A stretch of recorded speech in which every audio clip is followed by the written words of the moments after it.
جو حالات امیڈیٹلی اس وقت سامنے ہیں اور جو آ رہے ہیں وہ نہایت مایوس کن، نہایت تکلیف دہ، ان میں ضرورت ہے کہ یہ جو ہمارے لیے کچھ امید افزا خبریں اور پیشن گوئیاں ہیں ان کو بڑے پیمانے پر عام کیا جائے، تاکہ لوگ جو ہیں اس کے حوالے سے اپنے حوصلوں کو، اپنے امنگوں کو، ولولوں کو کچھ برقرار رکھ سکیں اور ان میں کچھ کام کرنے کا جذبہ، اس لیے کہ ایسے لوگ کم ہوتے ہیں اور اللہ تعالیٰ سے دعا کرتا ہوں کہ اللہ تعالیٰ مجھے ان میں شامل کر دے، آپ کو بھی شامل کرے۔ ایک ایسے لوگ ہوتے ہیں کم کہ جو بالکل حالات سے اپنا تعلق منقطع کر کے، مائنس ہے یا پلس ہے اور پازیٹیو ہے یا نیگیٹو ہے، اس سے بالکل منقطع کر کے اپنے احساس فرض کے تحت کام کرے۔ میرا تو فرض ہے، مجھے کرنا ہے، بات ختم ہو گئی۔ کیا حالات ہیں، کیا امیدیں ہیں، کیا کیلکولیشن، ان کے بارے میں تعلیم یافتہ لوگوں کے ذہنوں میں بھی اگر کوئی اشکال ہے کہ حدیث میں جو پیشن گوئیاں آئی ہیں تو وہ رفع ہو جائے۔ ہمارے نزدیک قرآن اور حدیث میں کوئی فرق نہیں، قرآن بھی ہمیں محمد کے ذریعے ملا صلی اللہ علیہ وسلم، مجھ پر تو نازل نہیں ہوا، کسی اور پر نازل نہیں ہوا، ابو بکر پر نازل نہیں ہوا، نازل تو محمد پر ہوا صلی اللہ علیہ وسلم، وہ بھی آپ کی زبان مبارک سے ہمیں عطا ہوا ہے، آپ سے لیا ہے صحابہ نے، صحابہ سے تابعین نے، تابعین سے تبع تابعین نے، اور اس کے لیے ریٹن ورڈ ذریعہ نہیں بنا ہے، اصل جو ہے یہ اسپوکن، زبان سے زبان، اور اصل شے آج بھی جو ہے وہ قرات ہے قرآن کی،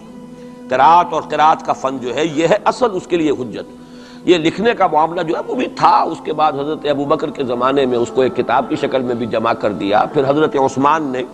اس کو ایک رسم الخط پر بھی تمام امت کو جمع کر دیا، یہ بھی بڑی قیمتی چیزیں ہیں، لیکن اصل جو ہے میڈیم قرآن مجید کا منتقل ہونا کہ قلب محمد پر نازل کیا جبرائیل نے، انہ نزلہ علی قلبک، پھر لسان محمد سے صلی اللہ علیہ وسلم حاصل ہوا صحابہ کو، پھر صحابہ کی زبانوں سے، پھر یہ تابعین کو، تبع تابعین کو، تو یہ منتقل ہوتا آ رہا ہے۔ اور ہمارے ہاں جو فن قرات ہے اس میں باقاعدہ سند ہوتی ہے، جیسے فن حدیث میں سند ہے، آپ کس سے پڑھ رہے ہیں، اس نے کس سے پڑھی، اس نے کس سے پڑھی، سند چلے گی، اسی طریقے سے فن قرات میں سند ہے۔ جو ہمارے ہاں قراء ہوتے ہیں ان کا تعلق جو ہے وہ جڑ جائے گا اسی دور صحابہ کے قراء کے ساتھ۔ بہرحال اس وقت جو میں عرض کر رہا تھا کہ قرآن اور حدیث میں یہ فرق نہیں ہے، دونوں چیزیں محمد کی ادا کرنا، اور ہمیں معلوم ہے کہ حضور کو وحی صرف قرآن کی شکل میں نہیں ہوئی ہے، وحی خفی بھی ہوئی ہے، بہت سی باتیں اللہ تعالیٰ دل میں ڈالتا تھا، حضور کا خواب بھی وحی ہے، اس اعتبار سے وہ وحی خفی جس کو ہم کہتے ہیں اس پر بھی ہمارا ایمان ہے۔ البتہ فرق کیا ہے، جیسا کہ میں عرض کر چکا، یہ لفظ بلفظ محفوظ ہے، حرف بحرف، بلکہ لفظ بھی بڑی شے ہے، حرف بحرف محفوظ ہے، وہاں یہ ہے کہ اس طرح کی حفاظت کا جو ہے وہ دعویٰ نہیں ہے۔ نمبر دو یہ کہ یہاں جو شے ہے وہ اپنے ٹائم ٹیبل کے حوالے سے بھی قطعی ہوگی، وہاں یہ ہے کہ ٹائم ٹیبل کا ہم تعین نہیں کر سکتے، جبکہ قرآن مجید ہی کی 2 آیات آپ کو محکم سنا چکا ہوں، ان ادری اقریب ام بعید ما توعدون، نبی کہہ دیجئے مجھے نہیں معلوم جو کچھ تم سے وعدہ کیا جا رہا ہے وہ قریب ہے یا دور ہے، وَإِنْ أَدْرِي لَعَلَّهُ فِتْنَةٌ لَكُمْ وَمَتَاعٌ إِلَىٰ حِينٍ، اور میں نہیں جانتا، ہو سکتا ہے کہ ابھی تمہیں اللہ ایک مہلت اور دے دے اور ابھی تمہیں اور رہنے بسنے کا موقع دے دے تاکہ تمہیں ایک مہلت آزمائش مزید مل جائے۔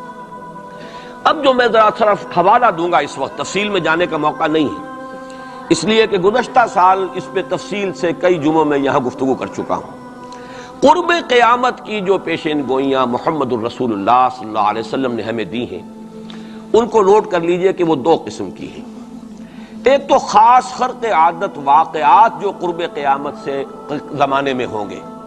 سورج کا مغرب سے نکلنا اور اسی طرح کی دوسری اور علامات ہیں۔ ایک تو وہ علامات ہیں جن کو ہم کہتے ہیں علامات قیامت، اس میں پوری کتابیں لکھی گئی ہیں، غالباً شاہ رفیع الدین رحمۃ اللہ علیہ دہلوی جو ہے ان کی پوری کتاب اس کے اوپر موجود ہے، اس لیے کہ احادیث میں اس کی بڑی جو واضح نشانیاں ہیں وہ دی گئی ہیں۔ ایک یہ ہے کہ قیامت سے متصلاً قریب کے زمانے کے کچھ تاریخی واقعات کا تذکرہ ہے۔ یہ ہیں 2 چیزیں کہ جن کو میں نے کافی پچھلے دنوں یہاں بیان کیا ہے، اس وقت میں صرف اس کا حوالہ دینا چاہتا ہوں، اور وہ حوالہ کیا ہے؟ پہلی بات یہ ہے کہ احادیث نبویہ سے صراحت کے ساتھ ثابت ہے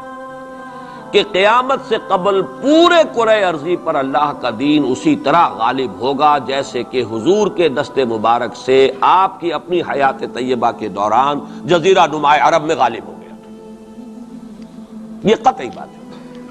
حضور نے 5 ادوار گنائے، یہ حدیثیں ہم نے اس کے ٹیکسٹ بھی عام کیے ہیں، ندائے خلافت میں ان کے ٹائٹلز پر شائع کیا ہے تاکہ یاد کریں آپ حضرات ان حدیثوں کو، اس لیے کہ جو حالات اس وقت ہیں اور جو سامنے آنے والے ہیں بہت مایوس کن حالات ہیں۔